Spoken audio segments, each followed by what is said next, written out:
જીવનમાં સમજવા જેવી વાતો એક દરેક વ્યક્તિ અલગ છે બધાનો સ્વભાવ વિચારો ક્ષમતા અને જીવનનો માર્ગ જુદો હોય છે એટલે કોઈને બદલી નાખવાની કોશિશ કરતા તેને સમજવાના પ્રયત્ન કરો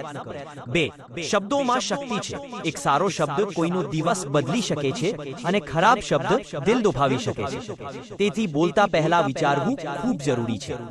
ત્રણ લાગણીઓ છુપાવો નહીં પણ સંભાળીને વ્યક્ત કરો